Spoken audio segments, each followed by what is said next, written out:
So today I want to do this video and talk about two things that you rarely see put together. One of them you see talked about all the time with the Tundra. That one is miles per gallon. And more specifically, we're going to take a look at miles per gallon when towing versus in the eastern United States versus at elevations in the western United States. And I'm going to compare that for you on the same trip and show you the results that I found, which might be quite interesting as I'm going to put this together as I go.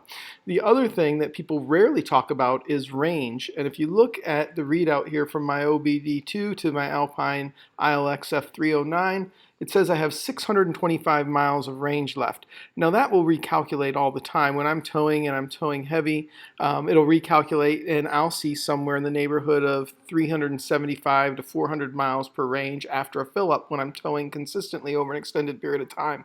However, when I'm traveling long distance on the highway over extended period of time without any load, this is what I see. And this is actually after I got back home, I had filled up, I had done about 30 miles of driving, and I pulled into my garage. And as I parked, I saw that it read that I had 625 miles left of range. That was based on the way I had been driving the Tundra. So that 30-gallon gas tank, while it is a big tank and it is pricey to fill up, as we're going to see, it is also incredibly efficient if you are looking for range. But let's take a look and talk about this on our trip.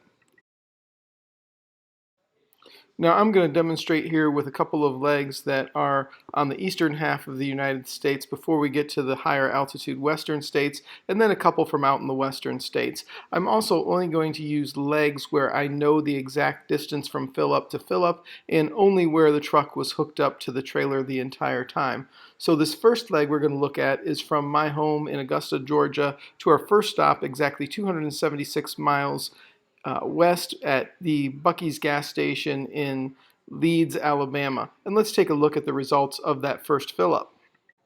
So for our first leg of this trip, we stopped at Buc-ee's. We went to pump number 52. We pumped 35.125 gallons of 87 octane at $2.639 per gallon. Total cost was $92.69. Now, while I'm pleased with the range of being able to go 276 miles without stopping, this made me a little bit nervous for the rest of my trip. This correlates to only 7.86 miles per gallon, and of course I was heading out west where there was a lot of elevation and where gas is quite a bit more pricey, and I was doing it towing what I consider to be a heavy vehicle, a Lance 2018 2375 travel trailer with approximately 7,000 pounds gross vehicle weight rating.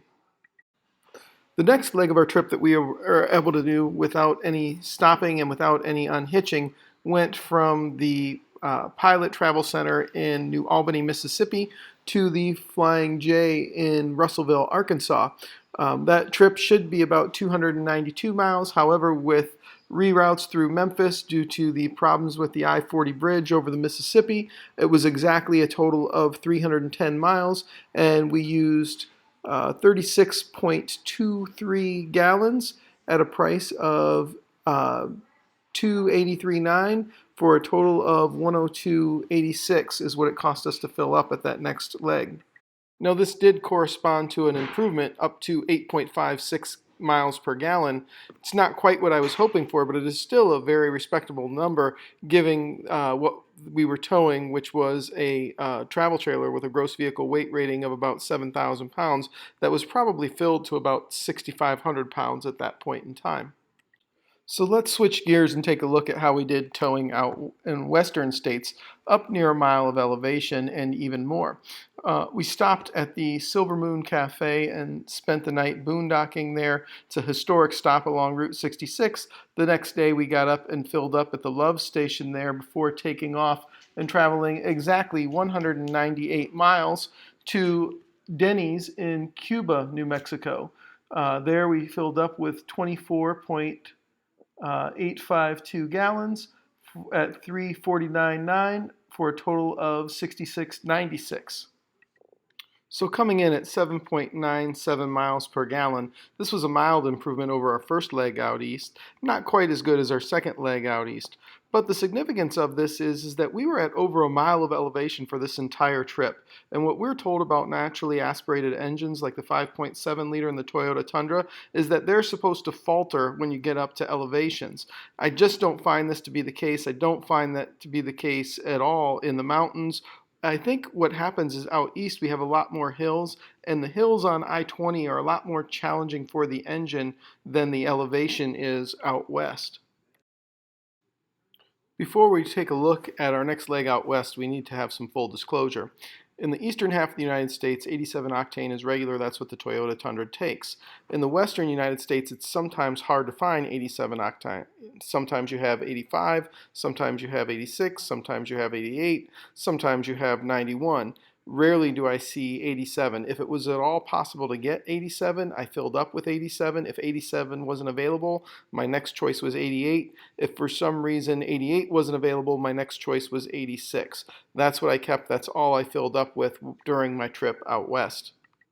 The other part of full disclosure for this leg of the trip is that I will be traveling from Cuba, New Mexico with my son. We will be heading to Valley of the Gods in Utah, and we will be dropping our RV off. Now, when we got to the entrance to Valley of the Gods on Valley of the Gods Road, we drove exactly 2.2 miles in, dropped our RV off, drove exactly 2.2 miles out, and 7.5 miles to the 7-Eleven in Mexican Hat where we filled up. So that distance, we'll say, is exactly 10 miles without the RV. However, I think towing it the 2.2 miles through Valley of the Gods, if you know Valley of the Gods at all, probably counts for quite a bit. Just as an aside here, if you notice the two individuals standing on top of Mexican Hat here in this photo we took, it was Memorial Day weekend, it was Saturday, and I want to make sure you note that that was not us. It was interesting watching those gentlemen finish the climb up and then rappel back down though. We enjoyed that. I hope it wasn't illegal, but it was fun to watch. So this is the exact route that we took to go from Cuba, New Mexico, over to Valley of the Gods, and then to Mexican Hat to fill up. When we did this, we went all through the northern aspect of Navajo Nation. It was a great visit, great drive, not great roads. Sometimes we were 55, sometimes we were 65, but the drive itself had a lot of stops in it, so I think that made up for it versus doing 70 miles per hour. But if we take a look at it, we went 226 miles. Like I said, 10 of that was without the trailer, but 216 of it was with the trailer, and we took it through 2.2 miles of Valley of the Gods, and we averaged 9.19 miles per gallon. Here we are at high elevations, a mile above sea level, where we're supposed to be struggling, and we can see the Tundra just continues to excel with a heavy load behind it. Here we are looking at my truck outside of Moab, Utah at Anticline Overlook. We left Moab, Utah on our way home, and our first two legs from Moab, we did the first leg was about 250 miles, and we used 29 gallons. We came right out at about 9.19 miles per gallon. The second leg I did a full video on, actually. We did 340 miles on a single gallon, or a single tank of gas, and we averaged 9.57 miles per gallon with that load. I was very pleased with that at that altitude. I just think that you need to re-examine the Tundra and need to know the real numbers before you buy into somebody telling you a naturally aspirated engine doesn't work at elevation. It absolutely works. As a matter of fact, I was getting readouts up near 11 miles per gallon traveling the Utah 12 and the Utah 24 between Bryce Canyon and Moab. If you know that route, you know how difficult that is to do. You know how much there's an elevation change, how many mountain passes you have to take on, and all of it's well above sea level, up to a few thousand feet above sea level.